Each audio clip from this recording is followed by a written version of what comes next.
నమస్తే, welcome to our channel. నేను సహస్ర. So చూస్తూనే ఉన్నారు కదా, pastor Praveen Pragadala accident case హత్యనా లేకపోతే యాక్సిడెంట్ అనేది ఇంకా నిర్ధారణకు రాలేదు.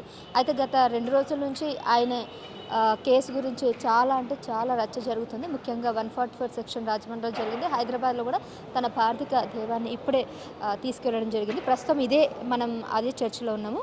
సో పాస్టర్ ప్రవీణ్ ప్రగడాల గారు ఇదే చర్చిలో ఎంతో కాలం నుంచి తన ప్రార్థనలు వినిపిస్తున్నారు భక్తులందరికీ, ప్రజలందరికీ కూడా. ముఖ్యంగా క్రిస్టియన్ సంఘకు సంబంధించినటువంటి వాళ్ళందరికీ కూడా తన సేవా కార్యక్రమాలు, ఎన్నో ప్రార్థనలను కూడా ఇదే చర్చిలో జరిగిందని మనం చూస్తూ ఉన్నాము. అయితే గత హాఫ్ అన్ అవర్ క్రితం కూడా ఈ చర్చిలో అంతా కూడా చాలామంది రావడం జరిగింది. తన పార్థిక దేహాన్ని కూడా చూడడానికి చాలామంది పాస్టర్స్, క్రిస్టియన్ సభ్యులు, చాలామంది దళిత సంఘాలు అంతా కూడా ఇక్కడికి రావడం జరిగింది. అయితే ఈ ఇష్యూ మీద రచ్చ అయితే అటు ఏపీలో జరుగుతుంది, ఇటు హైదరాబాద్లో జరుగుతుంది. మీ అందరికీ తెలిసే ఉంటుంది. హైదరాబాద్ నుంచి రాజమండ్రి వెళ్ళే మార్గంలో ద్విచక్ర వాహనం మీద ప్రవీణ్ ప్రగడాల గారు 2 వీలర్ బుల్లెట్ మీద ఆయన వెళ్ళడం జరిగింది. చగర్ల సమావేశానికి, ముఖ్యంగా అక్కడ జరుగుతున్నటువంటి క్రైస్తవ మత సమావేశాలకు సంబంధించి ఆయన 2 వీలర్ మీద అక్కడికి వెళ్ళారు. వెళ్ళే దారిలోనే యాక్సిడెంట్ అనేది జరిగింది. అయితే యాక్సిడెంట్ కాదు, ఇది కావాలని హత్య చేస్తారని అంటున్నారు. ఎందుకంటే కొన్ని రోజుల క్రితమే ప్రవీణ్ ప్రగడాల గారు ఒక పోస్ట్ అయితే రిలీజ్ చేశారు తన సోషల్ మీడియాలో.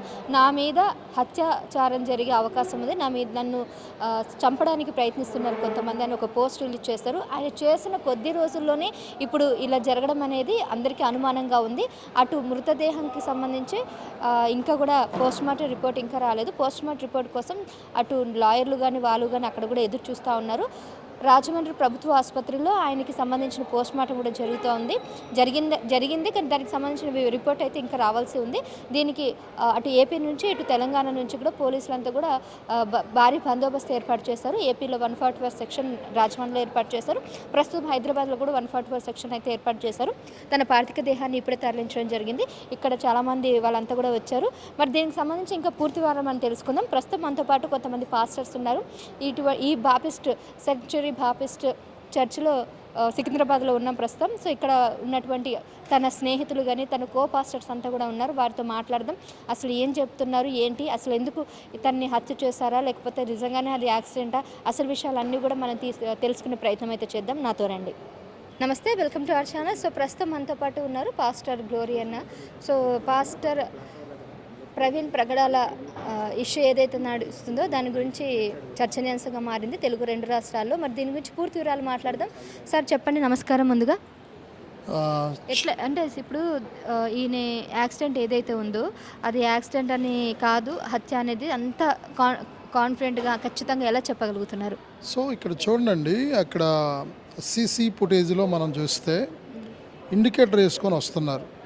ఇండికేటర్ వేసుకొని వచ్చే టైంలో ఆయనకి హెడ్లైట్ పగిలిపోయింది. హెడ్లైట్ ఎందుకు పగిలింది? దానికి ముందరగా ఎవరో దాడి చేసి ఉండాలి. దాడి చేసి తర్వాత ఆయన గాయపరిచి ఉండాలి.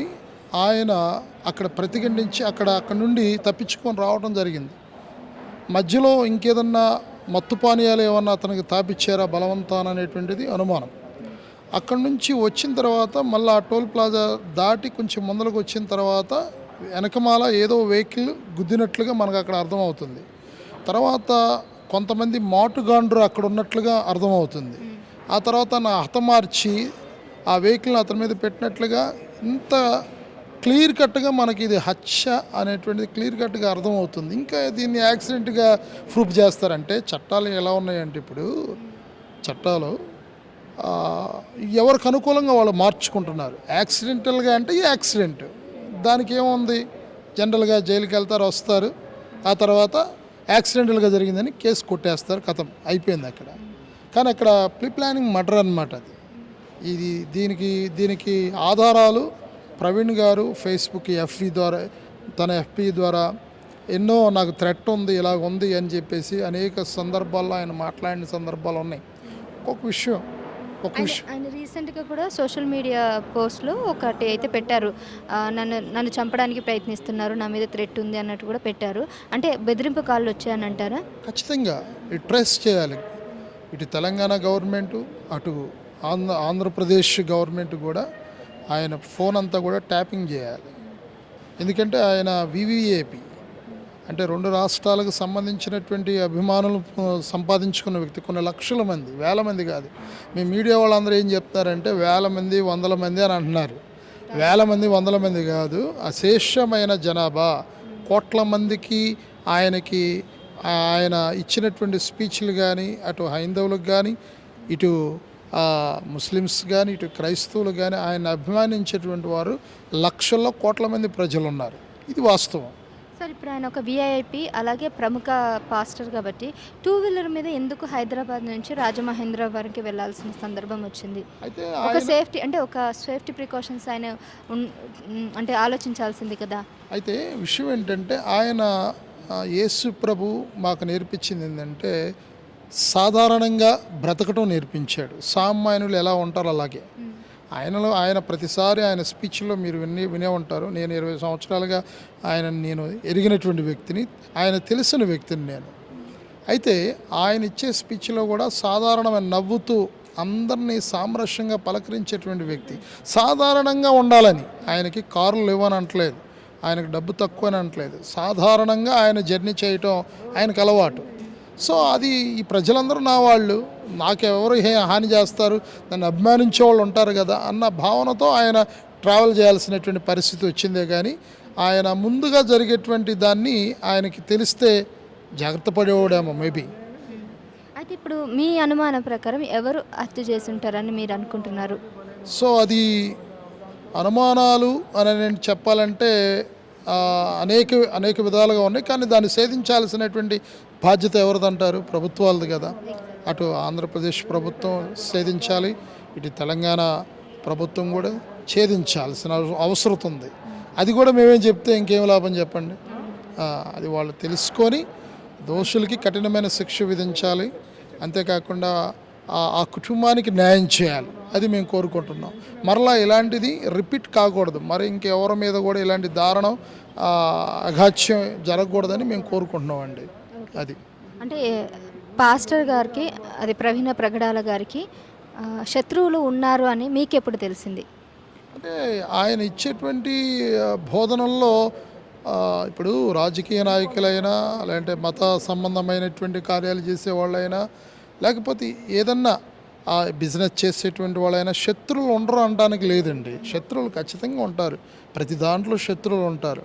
అదిగాక తను ఇచ్చే స్పీచ్లు ఎలాంటివి అంటే ఇది ఇంటర్నేషనల్ వ్యాజ్గా ఉంటాయి. ఆయన నాట్ ఓన్లీ ఇండియా పరిమితమైనది కాదు, ప్రపంచ మేధస్కు సంబంధించినటువంటి స్పీచ్లు ఉంటాయి. కాబట్టి ఖచ్చితంగా ఆయనకి శత్రువులు ఉండరు అని మేము అనుకోం, ఖచ్చితంగా ఉంటారు. అండ్ ఇంకొకటి, ఇటు 2 రాష్ట్రాల్లో కూడా అటు ప్రభుత్వం నుంచి కూడా స్పందన అయితే రావడం చూస్తాము. ఖచ్చితంగా వీటి మీద సిఐడి ఎంక్వైరీ పెట్టాలి, లేదంటే సీసీ ఫుటేజ్ అంతా గమనించి ఏమేమి జరుగుతుందో అంతా కూడా చేయాలని చెప్పి అటు వంగలపూడి అనిత గారు ఒక స్టేట్మెంట్ ఇవ్వడం, అటు లోకేష్ గారు స్పందించారు, చంద్రబాబు నాయుడు గారు స్పందించారు, ఇక్కడ తెలంగాణలో కూడా అటు ముఖ్యమంత్రులు, అధికారులు అంతా కూడా స్పందించారు. సో ఇంతమంది ఇన్వాల్వ్ అయ్యారు అని అంటే ఖచ్చితంగా శత్రువులు కూడా అంత బలంగా ఉంటారని అనుకోవచ్చా? ఖచ్చితంగా అండి, డెఫినెట్లీ. ఎందుకంటే వీళ్ళు రాజకీయ నాయకులు కూడా కొంతమంది వ్యక్తులు వాళ్ళు చేసేటువంటి వాళ్ళు చేసే శబ్దాలు ఎలా ఉన్నాయి, వాళ్ళు స్పీచ్లు ఇచ్చుకోవాలి. కుల మతాలు రాజకీయాలు చేయకూడదు కదా. కులాలు మతాలు రాజకీయాలు చేస్తున్నారు. కుల మతాలు కాకుండా దేశం, రాష్ట్రం క్షేమాభివృద్ధి కొరకు ప్రయత్నం చేయాలి. ఇప్పుడు ఏం చేస్తారంటే క్రైస్తవులను అణిచివేయడానికి దేశమే కాదు, రాష్ట్రాల్లో గ్రామ పరిధి దగ్గర నుంచి, మండలాల పరిధి దగ్గర నుంచి, రాష్ట్రాల పరిధి వరకు కూడా ఎక్కడ చూసినా అణిచివేత జరుగుతున్నటువంటి నేపథ్యం అండి. ఇప్పుడు జరుగుతుంది, ఇది వాస్తవం. కాబట్టి ఆయనకి శత్రువులు ఉన్నారు, ఆయన నష్టపరిచేటువంటి వాళ్ళు ఉన్నారు. క్రైస్తవయాన్ని ఇప్పుడు రాజకీయ నాయకులందరూ కూడా ఈ విధంగా అణిచివేస్తున్న సందర్భాలు మనం చూస్తున్నాం. అది అందరికీ తెలిసినటువంటి విషయమే. కాకపోతే అధికారంలో ఉన్నటువంటి వాళ్ళు ఏం చేస్తున్నారంటే సామాన్యుడైనటువంటి గొంతులు నొక్కి పెట్టేస్తున్నారు. అది జరుగుతుంది. ఇక్కడ పాస్టర్స్కి నిజంగానే ఒక ఎలా చెప్తారంటే అణిచివేయడానికి ఒక సంఘం ఏర్పడింది, వెనుక నుంచి కావాలని పాస్టర్స్ని కానీ క్రిస్టియానిటీని కూడా అణగార్చాలని ప్రయత్నిస్తున్నారని మీకు అనిపిస్తుందా? అనిపించేది ఏంటండి, ఎన్ని వాట్సాప్ గ్రూపులు లేవు చేసినట్లుగా ఉందండి. క్రైస్తవులు అనబడినటువంటి వారు ఈ తెలుగు రాష్ట్రాల్లో శాంతంగా ఉంటారు, ప్రశాంతంగా జీవితం ఉంటుందని విన్నాము. అవునండి. ఇంత ముందర ఉన్నటువంటి మంత్రులు సైతం కూడా, హోమ్ మినిస్టర్లు సైతం కూడా క్రైస్తవుల క్షమాపణ గుణంది, ప్రేమించే గుణాలు ఉన్నాయని చెప్పేసి ప్రతి వ్యక్తులు చెప్తున్నారు. మేము ఎవరి మీద దాడి చేయం, మాకు అవసరం లేదు కూడా.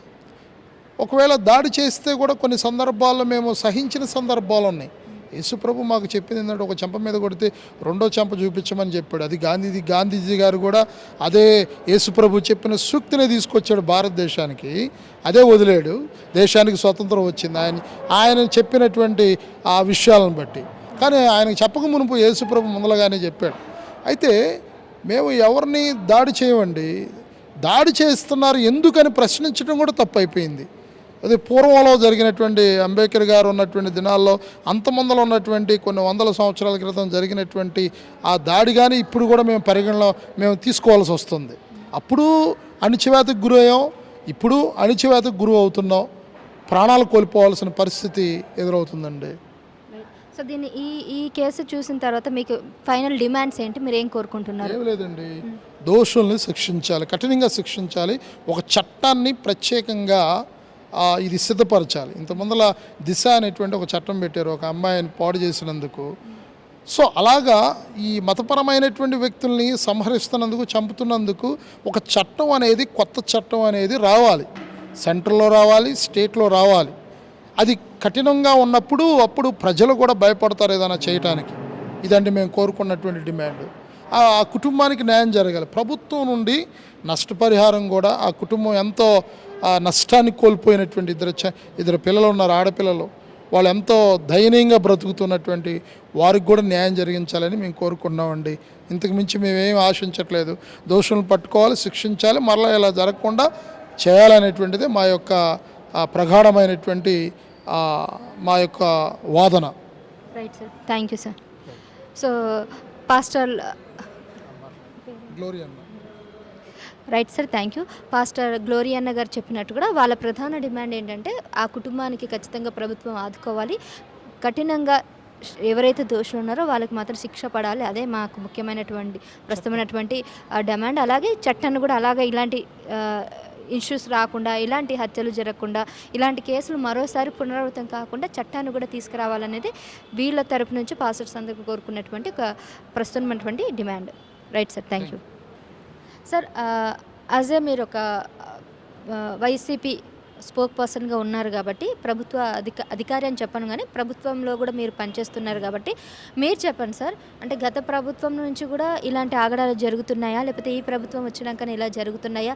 అసలు ఇలాంటి సంఘటనలు జరగడానికి కారకులు ఎవరు? ప్రభుత్వం నుంచే జరుగుతుందా, లేకపోతే సామాన్య ప్రజల దగ్గర నుంచి వచ్చినటువంటి వ్యతిరేకత వల్ల ఇలాంటి ఇన్సిడెంట్ జరుగుతున్నాయా? మీకేమనిపిస్తుంది అసలు? ఇప్పుడు గతంలో వైఎస్ఆర్ కాంగ్రెస్ పార్టీ అధికారంలో ఉన్నప్పుడు, జగన్మోహన్ రెడ్డి గారు ముఖ్యమంత్రిగా ఉన్నప్పుడు ఇలాంటి సంఘటనలు జరిగినటువంటి సందర్భం ఎక్కడా లేదు. కానీ ఈ కూటమి అధికారంలోకి వచ్చిన తర్వాత ఏదైతే ఈ కూటమి బీజేపీ, జనసేన, తెలుగుదేశం పార్టీ కలిసి పోటీ చేస్తున్నటువంటి సందర్భంలో మన 24 ఎన్నికల్లో మరి సనాతన ధర్మము అనేటువంటి ఒక నినాదాన్ని తీసుకొచ్చి మరి కులాల మధ్య, మతాల మధ్య చిచ్చు పెట్టినటువంటి పరిస్థితుల్లో పవన్ కళ్యాణ్ గారు చేయడం జరిగింది. ఎప్పుడైతే సనాతన ధర్మం అనేటువంటి స్లోగన్ వచ్చిందో దానికి అనుగుణంగా మరి క్రైస్తవుల మీద దాడులు చేయడం అనేది కూడా ప్రారంభమైంది. ఆ ప్రారంభమైనటువంటి సందర్భం నుంచి వీళ్ళు అధికారంలోకి వచ్చిన తర్వాత ఇష్టారాజ్యంగా క్రైస్తవుల్ని ఒక అణిచివేసేటువంటి కార్యక్రమం ఆంధ్రప్రదేశ్లో జరుగుతూ ఉంది. అయితే ఇప్పుడు దీనికి సంబంధించి మాకు ఖచ్చితమైనటువంటి అనుమానాలు ఉన్నాయి. ఇది ఖచ్చితమైన అనుమానాలు అంటే ఎవరి మీద ఉన్నాయని మీ అనుమానం? ఇది ఖచ్చితంగా హిందూ మతోన్మాదులు చేసినటువంటి కుట్రలో భాగమే ఈ హత్య. అంటే గత కొన్ని రోజుల నుంచి హిందూ సనాతన ధర్మాన్ని చాలామంది సీరియస్గా తీసుకొని ప్రజల మీద కానీ, లేకపోతే ప్రభుత్వాలంతా కూడా దీన్ని ఒక ఎజెండాగా మార్చుకున్నారు కదా, అదే నేపథ్యంలో ఇలాంటి హత్యలు జరుగుతున్నాయని మీ ఉద్దేశం? ఖచ్చితంగా ఇప్పుడు గతంలో ఎన్నడూ కూడా ఆంధ్రప్రదేశ్లో ఇలాంటి వాతావరణం లేదు. మతాల మధ్య, కులాల మధ్య అటువంటి ఇలాంటి సమస్యలు ఎప్పుడూ రాలా. ఎప్పుడైతే మరి కూటమి కలిసిందో, బీజేపీ, జనసేన మరి కలిశారో మరి బీజేపీ ఒక మతోన్మాదాన్ని, ఆ ఎజెండాని పవన్ కళ్యాణ్ గారు ఎత్తుకొని మరి సనాతన ధర్మం పేరు మీద మరి రాష్ట్రంలో ఉన్నటువంటి క్రైస్తవుల మీద దాడులు జరుగుతూ ఉంటే మరి ఈ రోజుకి ఒక్క మాట మాట్లాడాల. ఈరోజు జరిగినటువంటి పాస్టర్ గారి దానికి సంబంధించి ఈ కేసును ఏదో ఒక విధంగా ఒక యాక్సిడెంట్ లాగా చిత్రీకరించాలని, ఈ కేసుని తప్పుదోవ పట్టించాలనేటువంటి ప్రయత్నం జరుగుతూ ఉంది. ఎందుకంటే 2 రాష్ట్రాల్లో కూడా మరి పాస్టర్ గారు అంటే లక్షలాది మందికి పాస్టర్ గారు సుపరిచితులు. పైగా పాస్టర్ గారు మరి అనేకమైనటువంటి డిబేట్స్లో, అనేకమైనటువంటి మరి చర్చా కార్యక్రమాలు పాల్గొనటమే కాకుండా పాస్టర్ గారు 2 రాష్ట్రాల్లో ఉన్నటువంటి అనేక చర్చల్లో ఆయన ఇన్వైట్ చేయడం, ఆయన మత బోధ చేయడం అనేది జరుగుతూ ఉంది.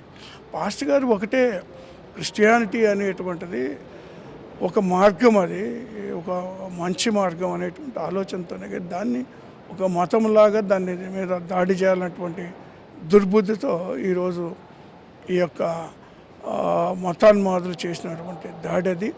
దాని మీద మేము అడుగుతున్నామంటే రాష్ట్ర పోలీసులకు విచారణ చేస్తే వాస్తవాలు వెలికి తీసేటువంటి అవకాశం లేదు.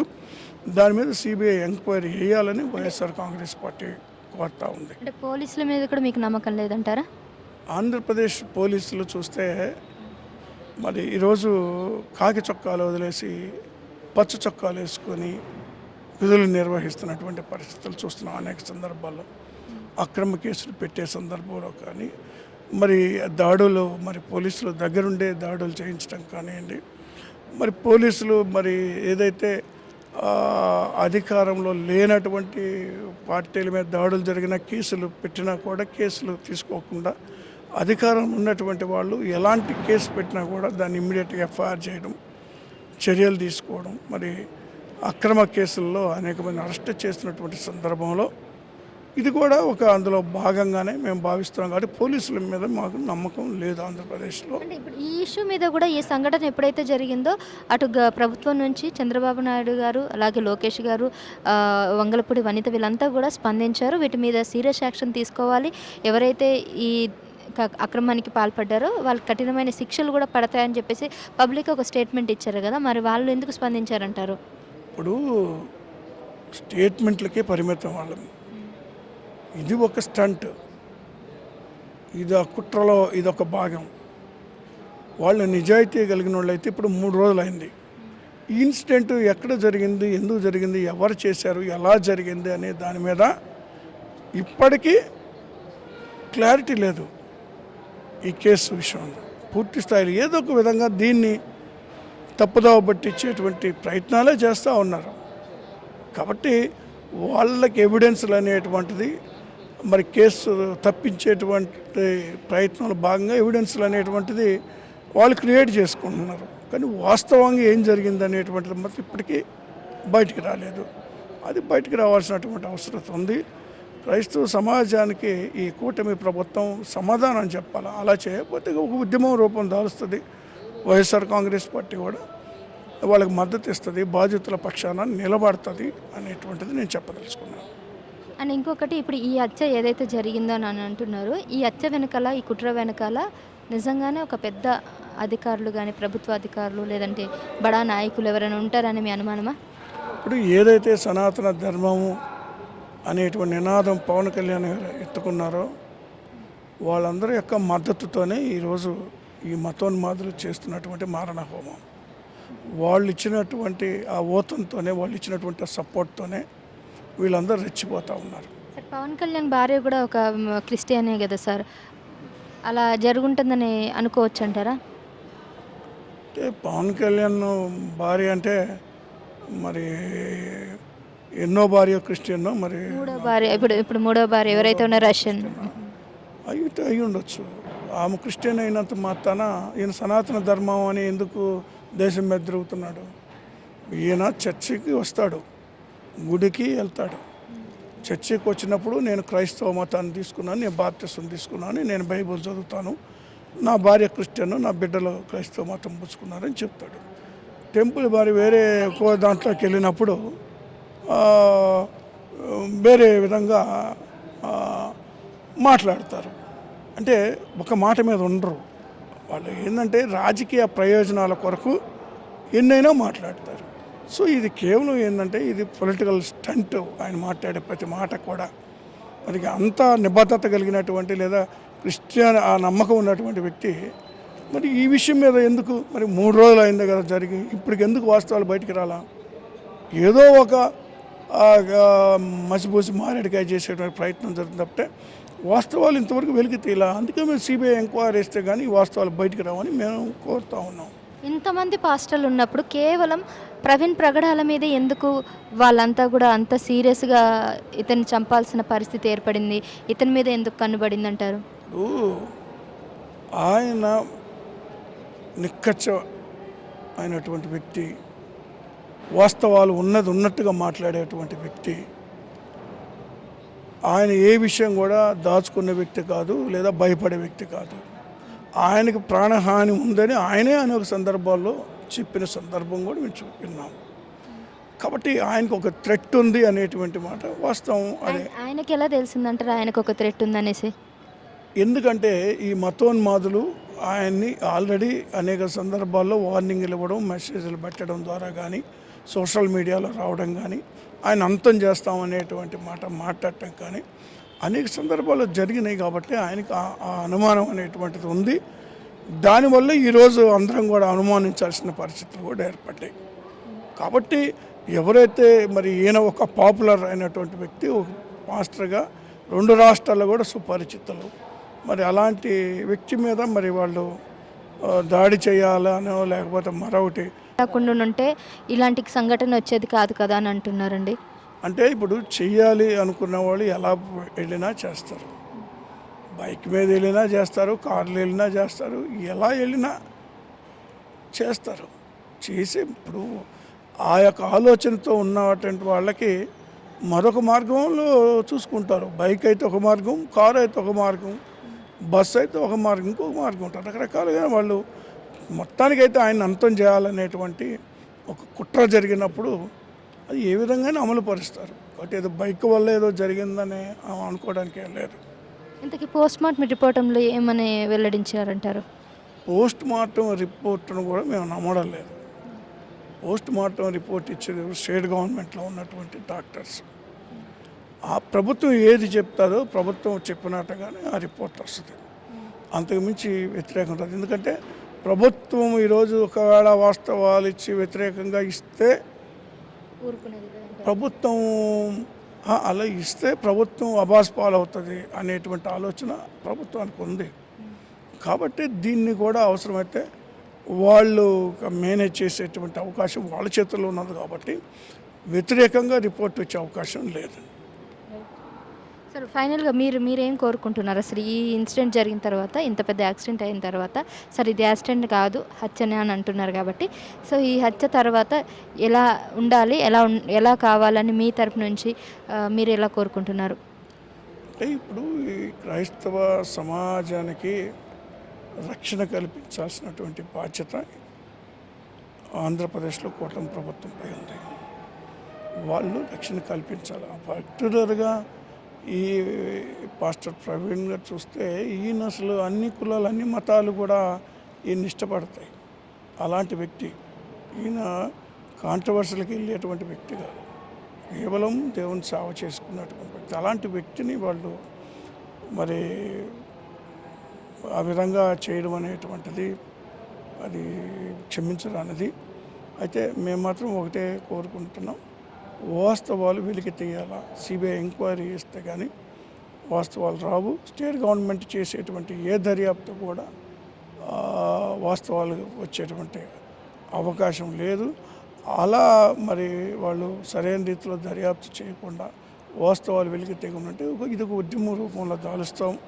ఆ ఉద్యమంలో క్రైస్తవ సమాజం ఎలా పాల్గొంటుందో వైఎస్ఆర్ కాంగ్రెస్ పార్టీ కూడా బాధితుల పక్షాన్ని నిలబడి సపోర్ట్ చేస్తాం.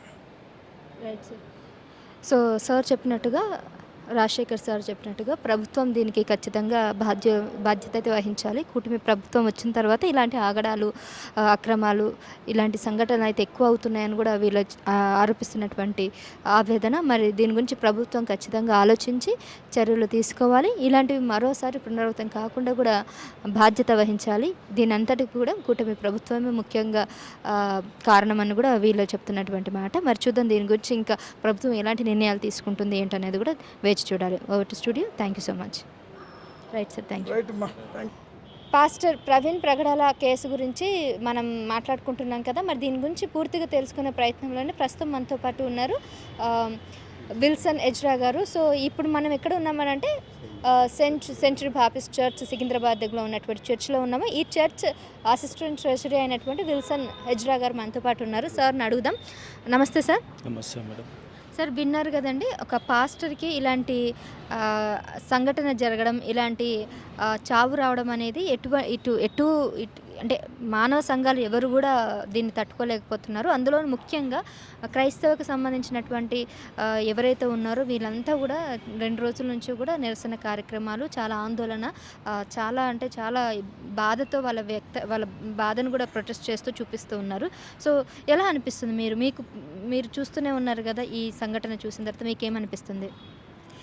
ఇది చాలా ఎంతో బాధాకరమైన విషయము. నిన్న రాత్రి నుండి కూడా మా చర్చిలో ఈ విషయం తెలిసినప్పటి నుండి మా సంఘం అంతా కూడా ఈ విషయమే ప్రార్థన చేయడం జరిగింది. మరి నిన్న రాత్రే ఇక్కడికి తన పార్థివ దేహాన్ని కూడా సంఘానికి రాత్రి తీసుకురావడం జరిగింది. రాత్రి 2 గంటలు, సుమారు 2 గంటలకి మా చర్చిలో ఇక్కడ ఫినరల్ కార్యక్రమం మేము స్టార్ట్ చేశాము. ఏది ఏమైనా ఒక పాస్టర్ని ఇలా కోల్పోవడం చాలా బాధాకరమైన విషయము. మా పక్షాన అంటే మా సెంటినరీ బ్యాప్టిస్ట్ చర్చ్ కమిటీ పక్షాన, పాస్టర్ల పక్షాన మరి ప్రగాఢ సానుభూతిని తెలియజేస్తున్నాం.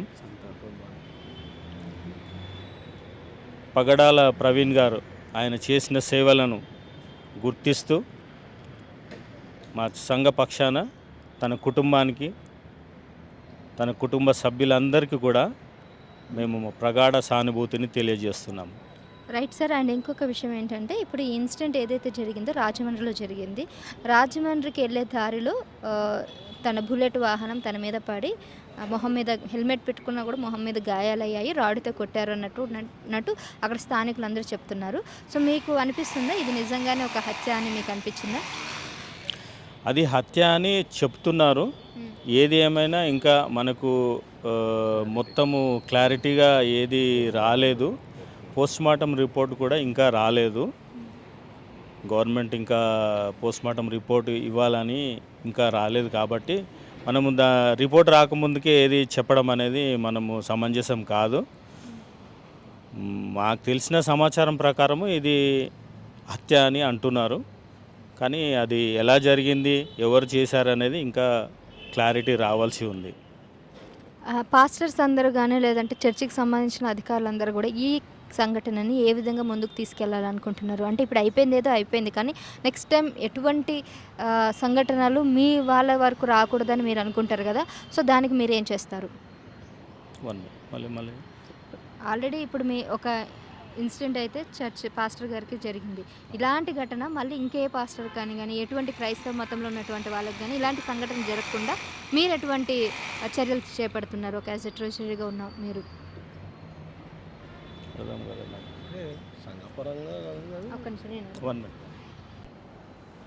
పాస్టర్ మీద ఇలాంటి ఘాతుకంగా ఎవరైతే పాల్పడ్డారో వాళ్ళ మీద చర్యలు జరపాలంటే చాలామంది అయితే డిమాండ్ చేస్తున్నారు, ముఖ్యంగా మానవ సంఘాలంతా కానీ. బట్ యాజ్ ఎ క్రిస్టియన్ మతం ఏంటంటే చాలా శాంతంగా ప్రశాంతంగా ఉంటుంది, దేన్ని కూడా రాద్ధాంతం చేస్తూ గొడవ చేస్తూ ఉండరు. కానీ మరి ఇలాంటి ఘటనలు జరిగినా కూడా మీరు ఊరుకుంటారా? ఇంకేమైనా దీన్ని ఎట్లా స్పందిస్తారు మీరు? మా బైబిల్లో దేవుడు మాకు ఇచ్చిన బైబిల్ ప్రకారంగా దేవుడు చెప్పింది ఏంటంటే, నీ శత్రువుల గురించి ప్రార్థన విజ్ఞాపన చేయమని మా యేసయ్య మాకు చెప్పడం జరిగింది, బైబిల్ ద్వారా మాకు చెప్పడం జరిగింది. అదేవిధంగా మేము కూడా క్రైస్తవులమైన మేము కూడా ఎదుటివారిని ఎవ్వరి గురించి కూడా నాశనం కోరుకోవడం లేదు. ప్రతి ఒక్కరు మంచిగా ఉండాలని కోరుకుంటాం తప్పితే, సపోజ్ మా మీద ఎవరన్నా ఒకవేళ చెంపదెబ్బ వేసినా కానీ మా దేవుడు ఏం చెప్తున్నాడంటే నీ ఇంకొక చెంపదెబ్బ చూపిమని చెప్తున్నాడు. అంతేగాని ఎదురు తిరిగి కొట్టమని ఎక్కడ కూడా మా బైబిల్ గ్రంథంలో చెప్పడం లేదు. శాంతిపూర్వకంగానే మేము ఐకమత్యంగా ఉండాలని అనుకుంటున్నాము. దయచేసి ఇలాంటి సంఘటనలు ఇంకా ముందు జరగకుండా ఉంటే మంచిదని నా యొక్క ఆలోచన. అండ్ ఇంకొకటి సార్, ఫైనల్గా ఆ కుటుంబానికి ఎట్లా ఆదుకుంటారంటారు? ఒకవేళ మీ సంఘాలు కానీ, అంటే మీ ఈ చర్చ్తో ఎటువంటి సంబంధం మీకు లేకపోయినా కానీ ఒక యూనిటీగా మీ క్రైస్తవ సంబంధాలు అయితే స్పందిస్తారు కదా. సో మీ తరపు నుంచి ఆ కుటుంబానికి ఏ విధంగా ఆదుకునే ఆస్కారం ఉంది? ప్రభుత్వం నుంచి ఎలాంటి ఆదరణ రావాలని మీరు ప్రధానంగా డిమాండ్ చేస్తున్నారు? గవర్నమెంట్ పక్షాన కూడా ఆ కుటుంబానికి ఏదైనా ఆర్థికంగా సహాయం చేస్తే మంచిగా ఉంటుందని మా యొక్క ఆలోచన.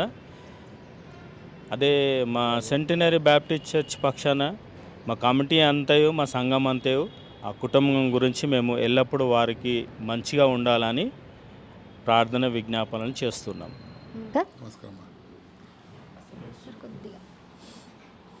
నమస్కారం సార్. నమస్కారం అమ్మా. సార్, ముందుగా చర్చ్ గురించి మాట్లాడుకుందాం సార్. జనరల్గా చర్చ్లో కూడా ఎప్పుడు కూడా ప్రార్థనలు ఎప్పటి నుంచో జరుగుతున్నాయి కదా. సో ప్రార్థనలు, ప్రసంగాలు ఇచ్చే వాళ్ళ మీద చాలామంది అభిమానులు అందరూ కూడా వస్తూ ఉంటారు. వాళ్ళ ప్రసంగాల కోసం ఎంతోమంది వస్తుంటారు. అట్లాగే ఇప్పుడు ఎవరైతే ఉన్నారో పాస్టర్ ప్రవీణ్ గారు కూడా లక్షల మంది అభిమానులు ఉన్నారు కదా. అవునమ్మా. మీరు విన్నారా సార్ ప్రసంగాలు? నేను ప్రసంగాలు విన్నానమ్మా, యూట్యూబ్లో విన్నాను. ఆయన మంచి ప్రసంగికుడు. ఆయనకు బైబిల్ మీద చాలా జ్ఞానం ఉన్నది. ప్రతి ఒక్క విషయం క్లుప్తంగా బైబిల్ ప్రీచింగ్ చేస్తాడు. అదేవిధంగా అందరికీ ఉన్న విషయం ఉన్నట్టే చెప్తాడు. అయితే ఆయన మీద ఈ ప్రస్తుతం ఉన్న ఆంధ్రప్రదేశ్ ప్రభుత్వం లోపల ఈ హిందూవాదులు కావచ్చు, లేక వేరే ఇతర మతస్థులు అతని మీద పగ పెట్టారు. ఇప్పుడు ఆయన హైదరాబాద్కి చెందిన వ్యక్తా లేకపోతే ఆంధ్రప్రదేశ్కి చెందిన వ్యక్తా? ఆంధ్రప్రదేశ్ వ్యక్తి అని నాకు తెలుసు, కర్నూలు నుంచి అని తెలిసింది, రాయలసీమ అని చెప్పి తెలిసింది. బట్ ఆయన ఉండేది తిరుమలగిరిలో ఉంటాడు, మన హైదరాబాద్ తిరుమలగిరిలో. ఓకే. అయితే ఇప్పుడు ఆయన మీద కక్ష కట్టింది ఎక్కువ ఏపీ నుంచే. ఆయన మీద కక్ష కట్టింది యూట్యూబ్ నుంచి. కొంతమంది క్రైస్తవ మీద తప్పు ప్రచారం చేసే వాళ్ళు కొంతమంది వ్యక్తులు ఉన్నారు. వాళ్ళ పేర్లు నేను చెప్పదలుచుకోలేదు, యూట్యూబ్లో అందరికీ తెలుసు. వాళ్ళు ఈయన క్రైస్తవత్వాన్ని మీద, బైబిల్ మీద ఎప్పుడూ మా బైబిల్ మీద కానీ, మా యొక్క పాస్టర్ల మీద కానీ విమర్శిస్తుంటారు. అండ్ ఒక అతను ఉన్నాడు, ఐ థింక్ రాధా మనోహర్, ఆయన బైబిల్ని అయితే భూతు పురాణంతో మాట్లాడుతూ ఉంటాడు. అందు విషయం లోపల కొంతమంది క్రైస్తవులు, అందులో మన ప్రవీణ్ పగడాల గారు కూడా వారికి ఉన్న విషయం ఉన్నట్టు చూపించాడు. భగవద్గీతలో ఏమున్నది, అదే ఖురాన్లో ఏమున్నది, మరి మా క్రైస్తవతలో ఏముందని చెప్పాడు. అందుకు అతని మీద పగబట్టారు. సో 3 భగవద్గీతలో, ఖురాన్లో, బైబిల్లో ఏ విషయాలు ఉన్నాయో ఉన్నది ఉన్నట్టు చెప్పినందుకు కోపం వచ్చిందంటారు. అవునండి. అంటే ఇప్పుడు ఇది ఒక్కరి పనా లేకపోతే ఒక సంఘం ఏర్పాటు చేసినటువంటి పనా మీ అనుమానం ప్రకారం? ఈ విషయంలో మరి పోలీసే తేల్చి చెప్పాలి.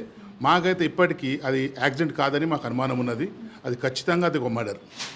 సో ఏపీ నుంచే ఇదంతా జరిగిందని ఎక్స్పెక్ట్ చేస్తున్నారా మీరు? 100% అది ఆంధ్రప్రదేశ్ ప్రభుత్వం నుంచే జరిగిందని మేము ఎక్స్పెక్ట్ చేస్తాం. ఎందుకంటే తెలంగాణ ప్రభుత్వంలో అటువంటి సంస్కృతి లేదు. మేము ఎన్ని మాట్లాడుకున్నా మెలిసి తిరుగుతాం తెలంగాణలో. ఈ సంస్కృతి ఆంధ్రాలోనే ఉంటుంది. ఈ రౌడీ రాజకీయాలు, కుట్రలు, కక్షలు అంతా కూడా ఏపీలోనే ఎక్కువగా ఫ్యాక్షనిజం ఎక్కువ అవుతుంది అనేసే కదా మీరు? ఫ్యాక్షనిజం అంటే అది పేపర్ చదివినాను.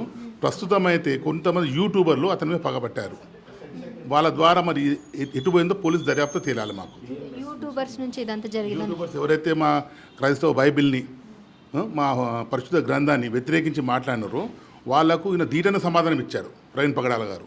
సరే, ఈ మధ్యకాలంలో ఎందుకు క్రిస్టియన్ మీద చాలా వ్యతిరేకత వస్తుంది, మీకేమైనా అనిపించిందా? ఇది క్రైస్తవ మీద వ్యతిరేకం కాదమ్మా. కొంతమంది వాళ్ళ యొక్క పొట్ట గడుపుకోనికి ఎక్కడ ఉపాధి లేక మా క్రైస్తవ మీద, మా యొక్క పరిశుద్ధ గ్రంథం మీద అనేక విమర్శలు చేస్తే వాళ్లకు కొంతమంది చదువురానులు కావచ్చు, చాలామంది పాపులర్ గారు వాళ్ళకు ఫ్యాన్స్ వస్తారని చెప్పి, వాళ్ళకి డబ్బులు వస్తాయని చెప్పి వాళ్ళు కేవలం క్రైస్తవంలో పడ్డారు. They want to popularize themselves by criticizing Christianity. Okay. And ఇప్పుడు చెప్పండి సార్, ఒకవేళ దీనికి సంబంధించి వాళ్ళు రిపోర్ట్ కూడా తీసుకొచ్చిన ఇది నార్మల్ యాక్సిడెంటే, ఇది ఏం లేదు అన్నటువంటి రిపోర్ట్ వస్తే ఎట్లా ఉంటుంది మరి? దీనికి ఎట్లా యాక్షన్ ఉంటుంది మీకు?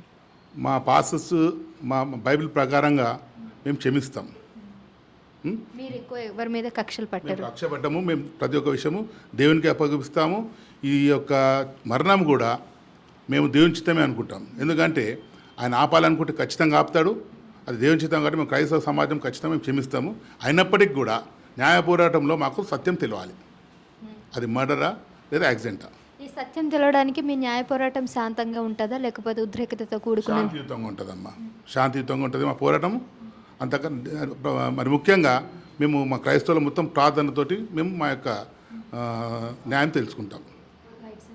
ఇప్పుడు ప్రధాన డిమాండ్ ఎట్లా అనుకుంటున్నారు? ఏం చేయబోతున్నారు నెక్స్ట్ మీ కర్తవ్యం? అంటే ఈరోజు ప్రవీణ్ పగడాల గారిని చంపారు, రేపు ఇంకా చాలామంది సేవకులు ఉన్నారు, చాలామంది మరి క్రైస్తవత్వం మేము సువార్త ప్రకటిస్తాం. మా బైబిల్ ప్రకారంగా మేము ఖచ్చితంగా సువార్త ప్రకటించాలి, మేము ప్రకటిస్తాము. ఈ ప్రకటించడానికి మాకు ప్రభుత్వాలు మాకు అనుమతి ఇవ్వాలి, మాకు ఫ్రీడమ్ ఇవ్వాలి. ఫ్రీడమ్ ఇవ్వకపోతే ఇదే కొంతమంది మతోన్వాదులు మా మీద దాడి చేస్తారు. కాబట్టి అటువంటి వాళ్ళకు ప్రొటెక్షన్ చేయాలని మా యొక్క విన్నపం. అసలు ముందుగా అసలు బాపిజం అంటే ఏంటి, పాస్టర్స్ అంటే ఏంటి, అసలు వీళ్ళ మీద చాలా సానుభూతితో ప్రేమగా చాలామంది ఉంటారు. అంటే వాళ్ళ ప్రసంగాలు అలాగ ఉంటాయి కాబట్టి అందరూ కూడా వాళ్ళ మీద ఎక్కువ అభిమానం పెంచుకుంటారు.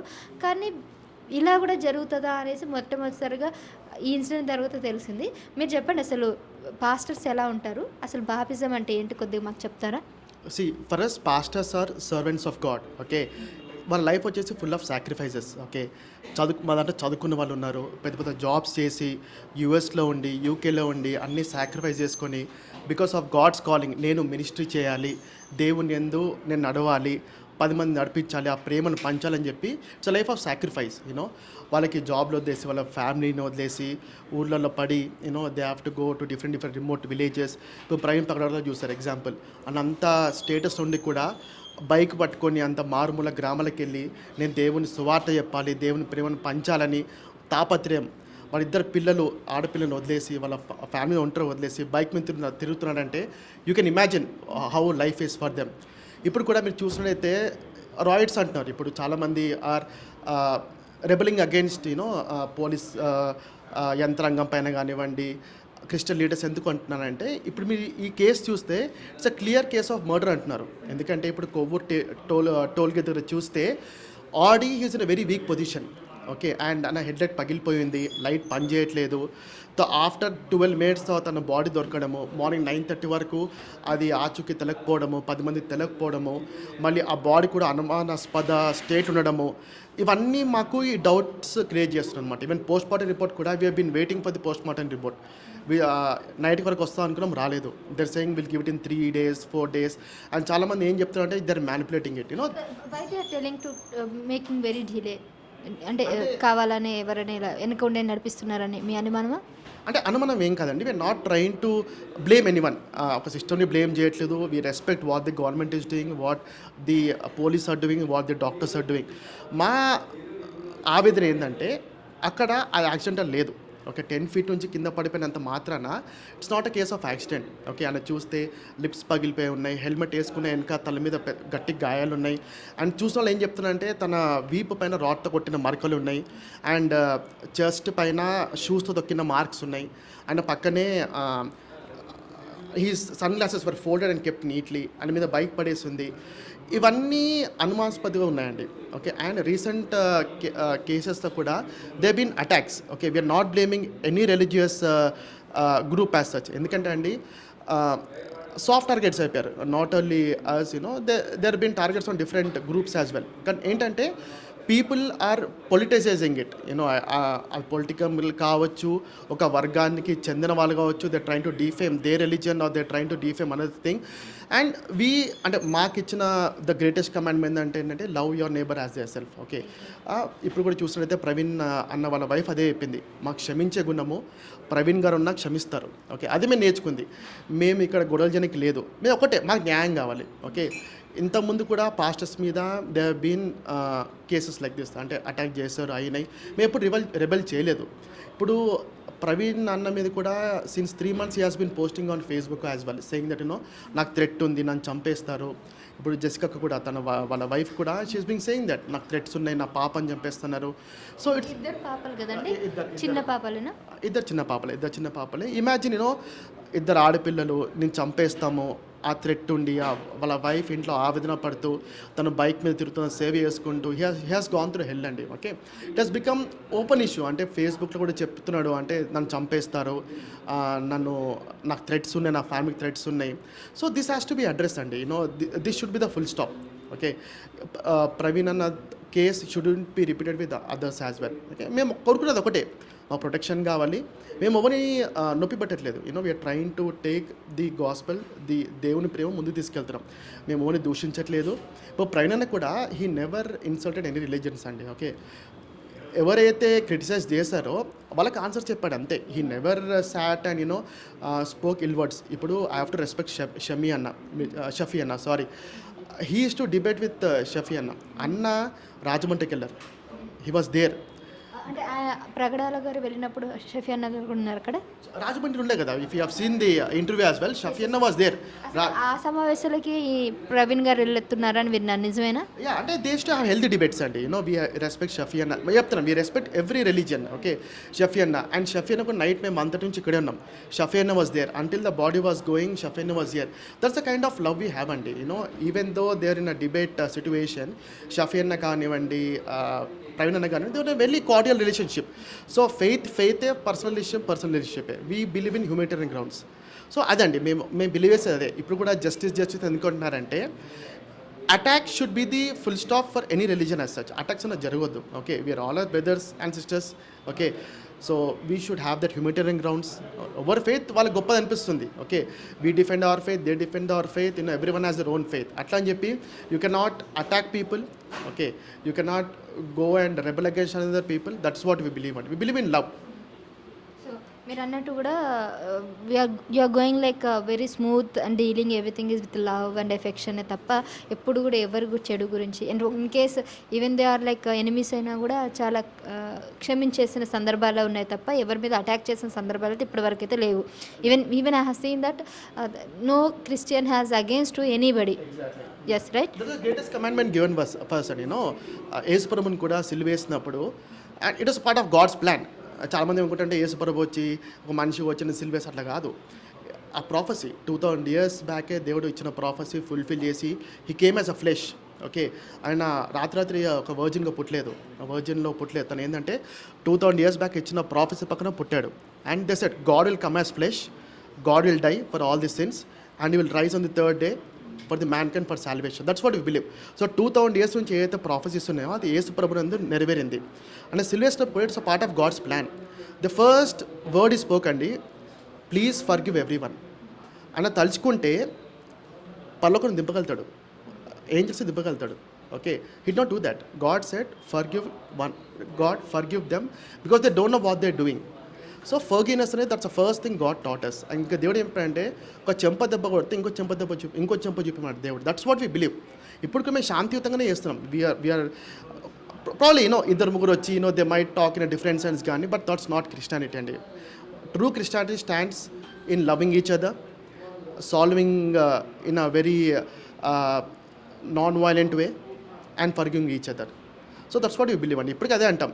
ప్రవీణ్ అన్న కేసులో క్లియర్ కట్గా ప్రతి ఒక్కరు వాదించి చెప్పేది అదే, that it shows murders, it's a clear sign of murder. That's what you believe. మేము ఒకటే అంటున్నాం, పోస్ట్ మార్టం రిపోర్ట్ క్లియర్ చెప్పండి. Okay, what he's happen, please picture it that in a clear way so that manipulate చేయకుండా. ఒకవేళ నిజం చెప్తే గొడవలు అవుతాయని అలా ఏమన్నా ఆపుతారని మీరు అనుకుంటున్నారా? అంటే సత్యం రాకుండా ఆపడానికి ప్రయత్నిస్తున్నారని. ఇప్పుడు అదే చెప్తున్నాండి, we respect every department what they doing. ఇప్పుడు వీ కెనాట్ క్వశ్చన్. ఇప్పుడు డాక్టర్స్ మేము క్వశ్చన్ చేయలేం. అంటే ఇప్పుడు యాక్సిడెంట్ చెప్పారనుకోండి, లేదు అది హత్య అంటారు ఒక వర్గం. ఇప్పుడు హత్య అని చెప్పారనుకోండి, ఆయన గొడ్లు అవుతాయి. సో ఏ ఆస్పెక్ట్ చెప్పినా there are some part of places where riots are rebels start అయిపోతాయి. ఇప్పుడు యాక్సిడెంట్ చెప్పారనుకోండి, లేదు మ్యానిపులేట్ చేస్తారు, హత్య అంటారు. హత్య అని చెప్పారనుకోండి, మళ్ళీ ఎట్లా గొడ్లు అవుతాయి. సో ఏ ఆస్పెక్ట్ బయటకు వచ్చినా so people will be right to rebel against government కానివ్వండి, పోలీస్ కానివ్వండి. But true Christianity what we believe as a church, as a organization అంటే fine, everything is a part of God's plan అండి. Okay, దేవుడు ఆపాలనుకుంటే ఆపుతాడు. We believe in God's grace. దేవుడు చిత్తం ఉంటే అయితే, దేవుడు చిత్తం ఉంటే కాదు. మేము పుట్టినప్పుడే the destiny has been return.